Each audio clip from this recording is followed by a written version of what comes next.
right, now, Bill Barnwell has been doing a lot of work, okay? He's putting in work here as well. He wrote an article ranking the skill group, that's wideouts, tight ends, and running backs of all 32 teams. So we're going to see what that looks like. There you see the Eagles. They're taking the top spot with Saquon Barkley at running back, the wide receiver duo of A.J. Brown, Devontae Smith, as well as Dallas Goedert at tight end. They're followed by the Lions, Bengals, 49ers, and Rams. Hey, with Kellen Moore now in New Orleans, it's yet another new play caller for Jalen Hurts this season, as Sal Powell mentioned there. That's actually 12 play callers in the last 10 years, dating back to college. So, Graz, how is the team feeling about the transition to Kevin Patullo as the OC this season? Confident, Laura. Look, Kevin Patullo's been there since 2021, which was Jalen Hurts' first season as the starter. They have a good relationship. I think he's smart enough to know what they were doing last year worked. I don't expect him to make major changes to the offense. So I think the Eagles feel good about a lot of things right now, as they should. But Kevin Patullo, I don't think they fear what happened 2 years ago repeating itself. Kevin Patullo is of that program. Strong relationship with Jalen Hurts. And Jalen Hurts, by the way, is a source of a lot of that confidence. Entering year 6, 5th year as a starter, he is a Super Bowl MVP. He has been through change after change after change and weathered it. I think Jalen Hurts himself gives the Eagles a great deal of confidence that a change like this can work. Good point. I love that. And that's where we're at in Jalen Hurts' career. He's proved the doubters wrong. He's proved the naysayers wrong at every stage. And now he's a Super Bowl winning quarterback. And this is what comes along with success. Your offensive coordinator or your coaches are going to get poached because you give them such success. So there has to be this point where Jalen Hurts kind of takes this in-house, right? Like he takes control of this offense, not completely, and he needs that tutelage and that guidance. But at the same time, it can't be the ups and downs of whether a new OC comes in or not. I think you'll see Jalen Hurts take that step this year. And the thing I always say about Tom Brady, the easiest job in America was either being Tom Brady's quarterback coach or being an escalator salesman. Because even if they break, there's still steps, Laura. So that's where we got to get Jalen Hurts to. I like that one. I might have to use that, Hawk. That's a good one. All you at home. You can have it. Graz is confused. Graz is thinking about it. He's envisioning an escalator. Just Bill, thinking about it. Yeah. Bill, if this team doesn't make another deep playoff run, what will we point to as the reason? Weirdly, the thing that always seems to be in big supply in Philadelphia, which is their pass rush and their depth up front with the pass rushers. This is a team that is always built through the offensive line and the defensive line, but they're spending more money on offense than any team in NFL history this year, not so much on the defensive side of the ball. Josh Sweat and Milton Williams, who were so good in the Super Bowl, left in free agency. They traded away Bryce Huff, who was a salary dump. Brandon Graham, our sometimes colleague in NFL Live, retired.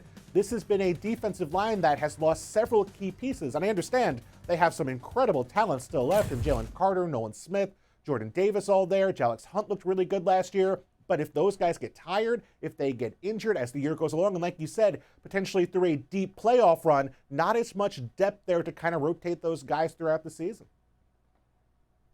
Yeah, they've definitely drafted for it. You mentioned those names of the young guys. In a couple of years, we could be looking at the Eagles spending more on defense than offense, depending on how many of those guys end up getting paid here in the next couple of years. They did retain Zach Bond, who was a huge find for them last year, and they felt like really kind of held things together on that side of the ball. So I think the young guys with Super Bowl championship under their belts, and enough leadership holdover from last year, they feel like they can weather it with Vic Fangio running the show. Yeah, they also have the rarity of being a team that's at the top of the NFL that has a ton of draft picks in the upcoming drafts, which I think could be really crucial in building further depth even down the road.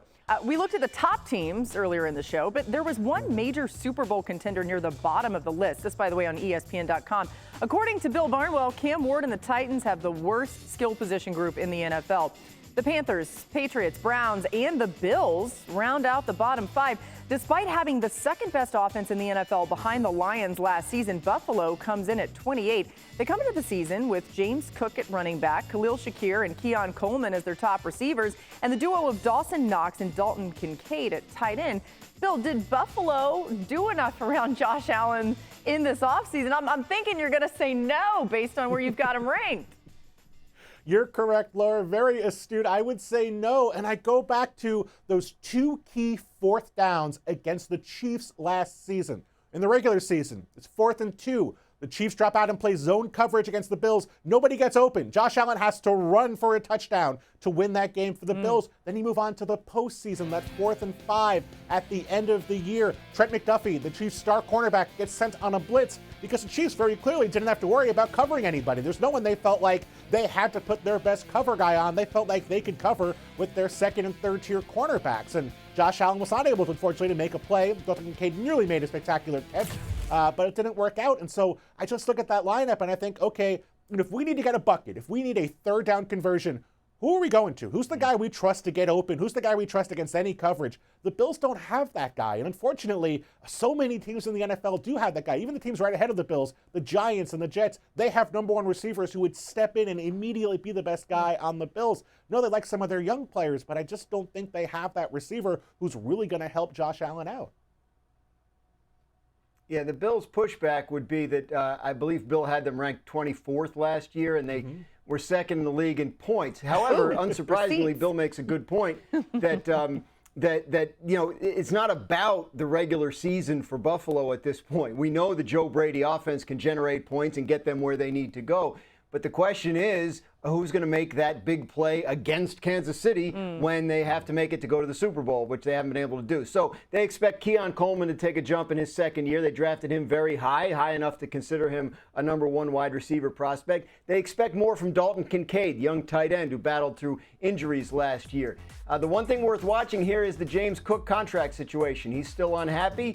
Training camp right around the corner. We'll see what happens there as he enters the final year of his contract. But yeah, Josh Allen won MVP for a reason. He elevated a group last year that on paper didn't look great, and they obviously hope someone emerges as that gotta-have-it guy that Bill's talking about. And for that reason, I think they should be higher, Bill. Not because your rankings are wrong. Your rankings are spot on. But they are a perfect fit for Josh Allen's style of play, which is why he produced an MVP season with that style of player. I think Keon Coleman takes a big leap in year 2. I think Shakir continues to be a guy that we need to talk about more often on a national basis. Obviously, Cook in the backfield, Dalton Kincaid. I also think Palmer and Elijah Moore are undercover additions to this offense, specifically the way that they fit with Josh Allen's skill set of being able to buy time. And these are guys that if you give them time, they are separation merchants. So I think we'll see a little bit more of a rise. And next year, they'll be probably come in at the 27th spot in Bill's ranking, which will be a step in the right direction. Yeah, we see the pattern here. Bill, I want to go back to James Cook. You heard Graz mentioning the contract situation. He's unhappy. How important is he to an offense, especially with a quarterback like Josh Allen that is a threat to run? Really important because of how that offense has evolved under Joe Brady. Very similar to what the Chiefs did after they traded Tyreek Hill. They leaned into the run game, more Isaiah Pacheco, more running between the tackles. Bills did sort of the same thing post-Stephon Diggs. They wanted to lean into more 12 personnel groupings. They wanted to lean more into the power run game and kind of take some of the load off of Josh Allen if they could in the run game. And Josh Allen's still going to get his because Josh Allen is Josh Allen. But James Cook was so effective in the tackles last year, effective as a pass blocker, a complete running back, a guy who frankly deserves to get paid as they paid so many of their young guys in Buffalo this offseason. Yeah, we'll keep an eye on that for sure as we near training camps. All right, Bill, is there enough around Aaron Rodgers on offense to make Pittsburgh a true contender in the AFC? I really don't think there is, and it feels like a house of cards maybe built upon DK Metcalf, who can hold up a house of cards. He's pretty strong, but after DK Metcalf, a lot of questions about that supporting cast. Robert Woods and Calvin Austin tied for 97th in receiver score last year for ESPN's metrics.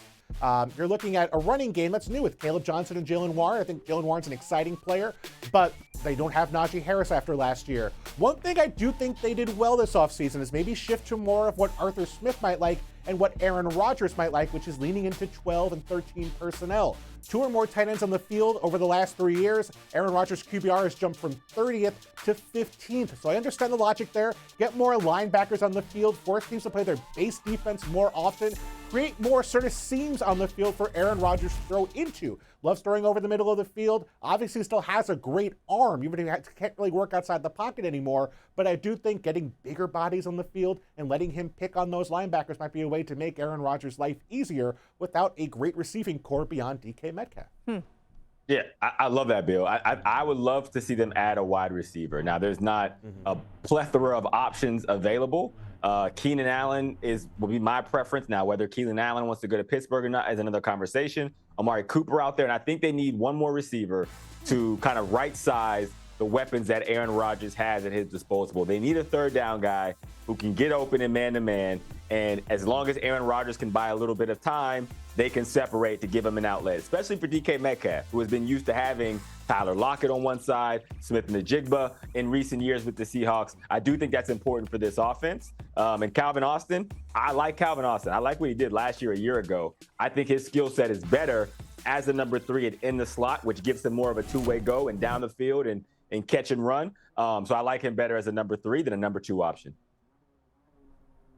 Yeah, the coaching staff is high on Calvin Austin for what it's worth. We'll find out if Aaron Rodgers agrees, and of course that may determine Calvin's level of success this year and beyond. But they've poked around on free agents. They had Gabe Davis in for a visit. There's been some trade chatter. I mean, there are guys still available and potentially available in trades. Some of the Green Bay guys, maybe somebody like an Alec Pierce in Indianapolis. But I don't get the sense in talking to the Steelers that they feel like they need to add a wide receiver. Jonnu Smith is kind of a wide receiver playing tight end. And again, they like the idea of him on the field as an explosive option along with DK Metcalf and Calvin Austin for a team that, let's face it, is probably going to run the ball a lot. Yeah, good point. The scheme certainly fits there to think about them leaning heavy on the run game.